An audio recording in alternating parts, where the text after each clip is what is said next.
All right, this is the second day. The teacher just came, and we on question 22. So this is where, okay, so if you get a chance, you may want to take some notes. Thank you. Very good.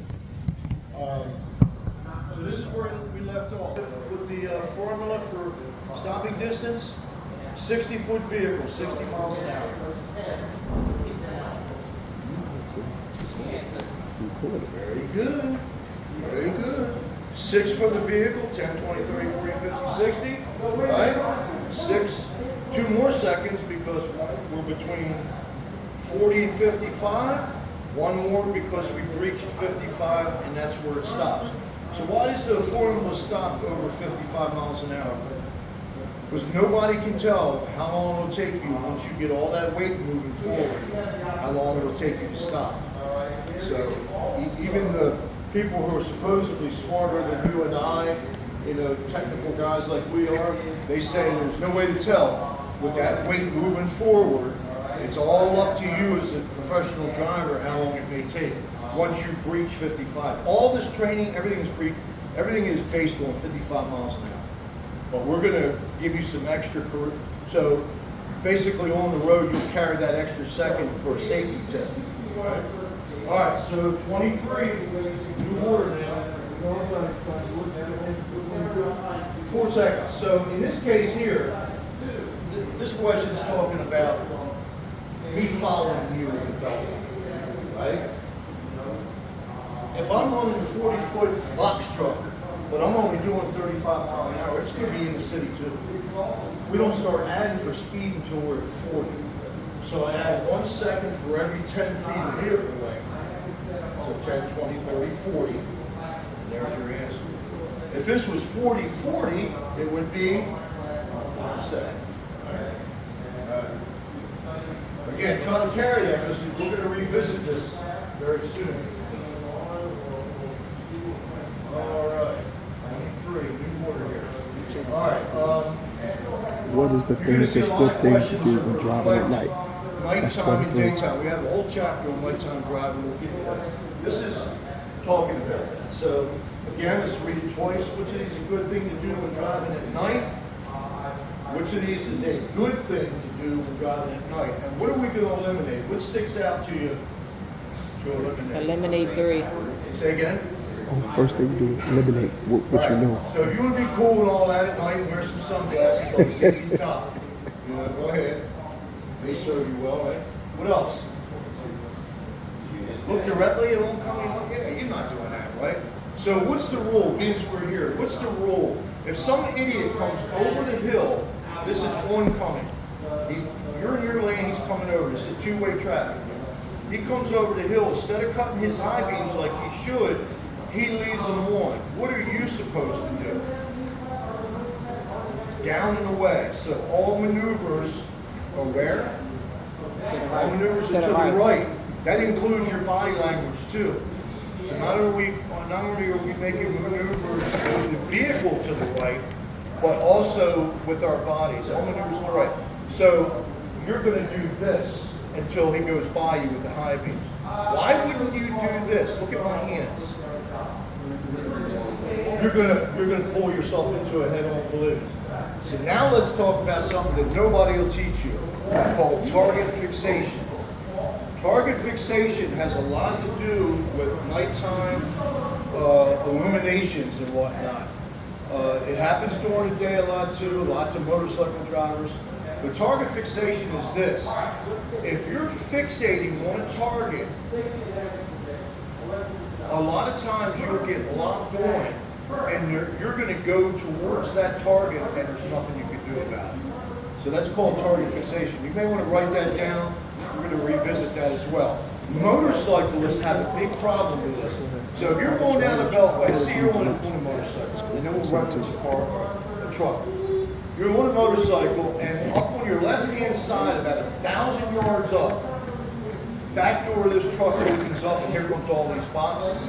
You're on a motorcycle. If you fixate on that, you're going to go towards that target and there's really nothing you can do about it. I know how that sounds. You got to trust me. I've been driving all kinds of things for a very long time. I was I was driving motorcycles before I could ride anything else, you know, before I was licensed to drive regular cars.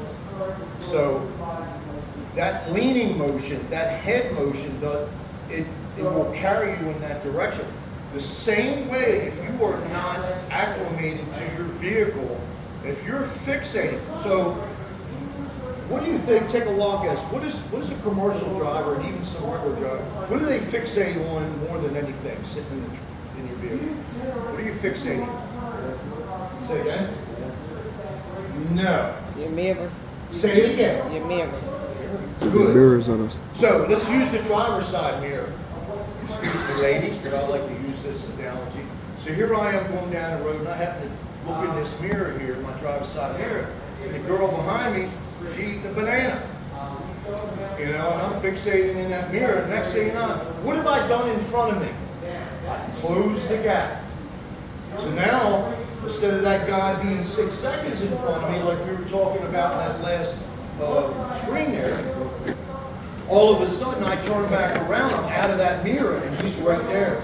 So you got to really watch. So how many mirrors, without looking at that picture over there, how many mirrors we got on the outside of a commercial vehicle? 4. Say again? 4. Well, it would never be odd numbers. It's always going to be even. So 6. what's the next one up? 6, right? 2 flat, 2 crossover, and 2 convex. Your big California flats. And 6 mirrors. Your flat mirrors are the big ones hooked to the door, right? Right below them are convex, and then the front hood, those tiger eyes on the front end, they're called convex mirrors. So here we got 6 mirrors on the outside. 6 mirrors on top of the How would you expect to view the mirrors on the outside of that vehicle? 5 to 8 second pan. It means like this. You're gonna live in your mirrors, man. You'll find that it will serve you very well. It's not uncomfortable. You think, well, I'm staring at it. No, you're moving around. It's when you fixate. A lot of us, well, you'll see when I bring my, I don't even use rear view mirrors. I took the rear view mirror off of my limousine. Oh no, I don't need to know about what's going on. This is my past life. Whatever you're doing behind me, I can't fix that. So here's what I look at. Is that the same analogy you said yesterday? All you doing is from this to the next light? Correct. Right. So you're not worried about what's in the I'm not back. worried, that shit already happened, Right. man. Whatever's going on behind me, I can't fix that. I got to worry about peripheral vision. So go like this. If you can see your fingers moving from here to here is the most important thing you should be concerned about. Nothing else matters. So when we're talking about mirrors, all those are within this range. They're right on the outside door, right to the front hood. And that's all you're doing. Most of the time, and we'll have pictures reference. What's the most important space on a commercial vehicle? So we have space above, space below, side to side, front to back. What's the, say it again, front to back. And most certainly front, right? So we're concerned about this. And for me, commercially, if I'm doing good here, what's the next most important space I should be concerned about? Well, no, that's a good guess though, and I won't fault you for that.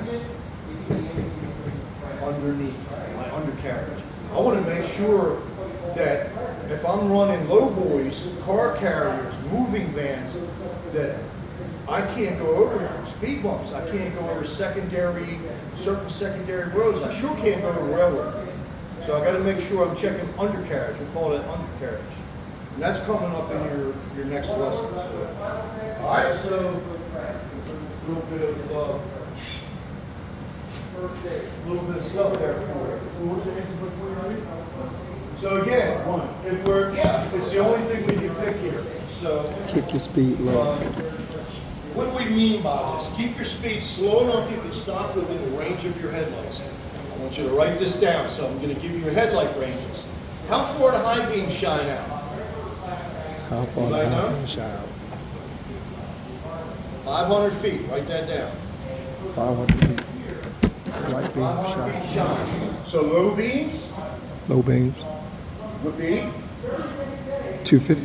thank you, 250, right? Right. Low beams, So 250. 500 out, 500 out. 250 on your low beams. Gotcha. So now let's go back to oncoming traffic.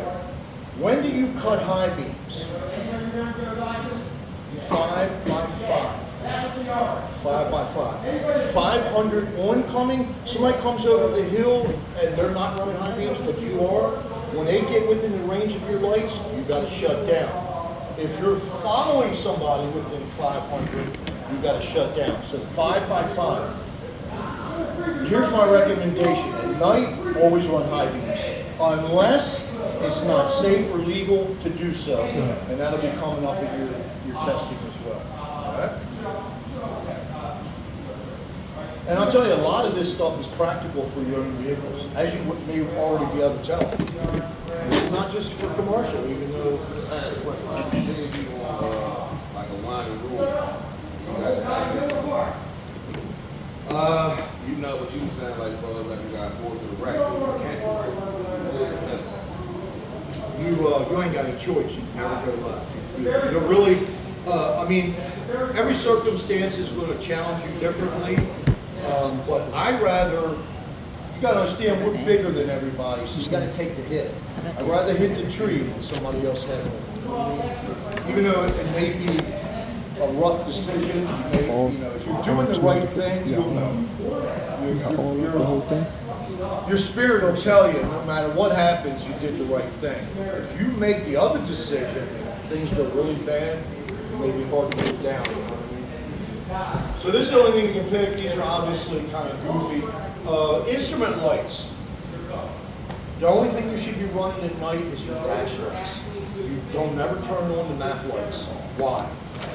They give a hue inside the cab, which really interferes with your vision outside. So it gives like a hazy view inside. Never run inside. So very briefly, if you guys turn on, turn it back on. All right, any questions? We're moving right along. 24. All right, so this is Which of these statements are about driving in areas with strong winds is true? All right, so aside from obstacles, Mother Nature is the other thing you got to worry about. Oh no, I had to ask it, but never mind. Yeah. Hold. First thing I you did did, it first on the when you listen to a question, So let's read this. Which of these the first statements thing you about do is driving in areas do with away strong with winds what you know is not the is answer. true? Which of these statements about driving in areas with strong winds is true? So let me give you a little scenario, and I've had this happen before. You're going down 95, getting ready to go into the new tunnel, Fort McHenry tunnel, right? And the wind is kicking your ass. You're in a high cube truck. It's pushing it, and you're fighting it back in the lane. And you're fighting it back in the lane, right? And then all of a sudden, you get in the tunnel, it's nice and calm. And then Britney Spears comes on the radio. You listen, you know, you're all caught up in the moment, right? And now you come out of the tunnel and you're not prepared, and I've seen this and it's happened to me before. You come out of the tunnel, next thing you know, it's pushing the cab, and as soon as you get that, it happens quick because you're doing 55 miles an hour, whatever. You come out, it hits the body of the truck. So if you don't have a firm grip ready to fight back in that lane, let's say you're in the wrong lane. Let's say you're in that left lane. 2 lanes coming out of the tunnel. You got a guy next to you. As soon as you come out with your truck, the wind drives you and rolls you right over. Right next to you. Now, let's say you're in the lane you're supposed to be in, right lane, right? You come out of the tunnel, you're still not prepared. You're going in the wall, right? Still, either way is bad, right? So what's the answer? 3.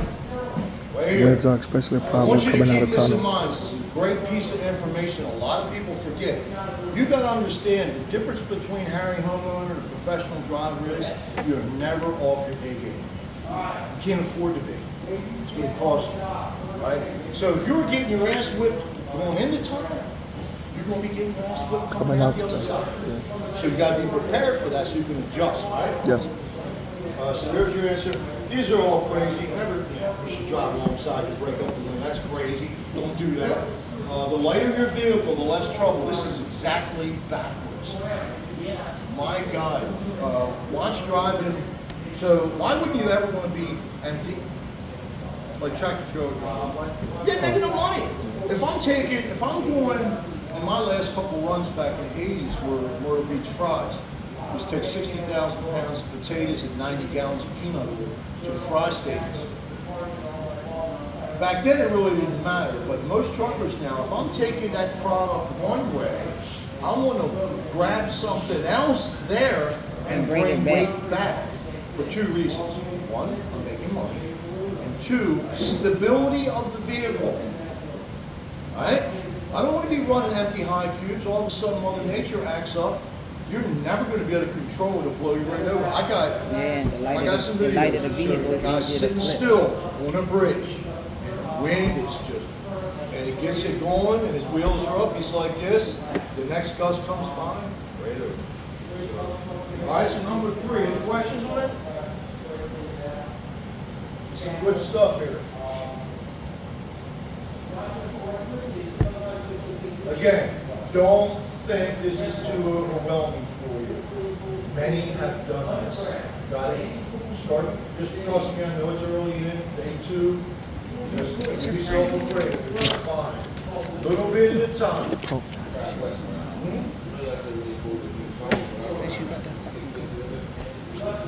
I have no problems with you screen shooting certain stuff. I mean, we got 100 questions on this one. I love this one, this one alone. You may find that it becomes overwhelming. Most of what you're seeing here, you're going to have in your study guides when I hand them out, and the tests when I give you the entry-level test. Well, that's like a flash guide. Did you get a book, by the way? Yeah, the young lady made sure she gave me a book. Did you get your flashcards too? I didn't get no flashcards, but she did make sure that I got it. That's it. Oh, that's it? Alright. It's like 20 pages. Yeah, these are Q&As, question, answer.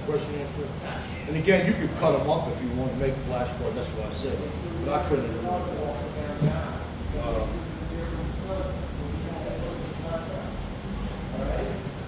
Where was I? So you good? Yeah, well, technically, what I mean by no phones in class, people texting all the people outside. If you want to screen shoot stuff, I got no problem with that. It's all up to you what's too much. Because you'll find it's like I had some people trying to copy everything down in every screen, writing it. I'm like, you won't make it. Like Tom Reed was in here. You have a book about that thick that you have carpal tunnel.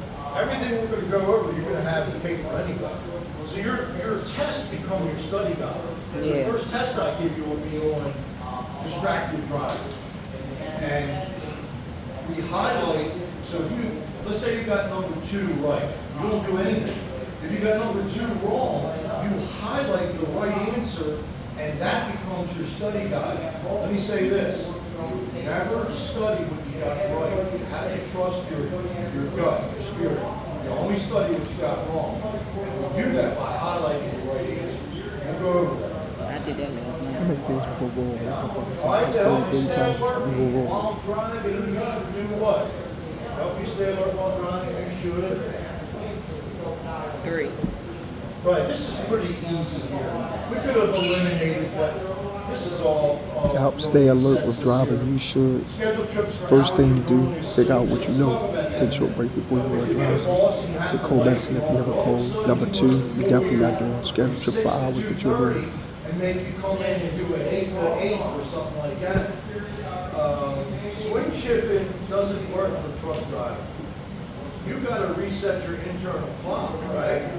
Because if you're normally asleep during those hours, you can't go from AM one day and the next day right to a swing shift. Nah, it's not gonna You're work. going to fall asleep behind the wheel, and obviously you know what's going to happen with that.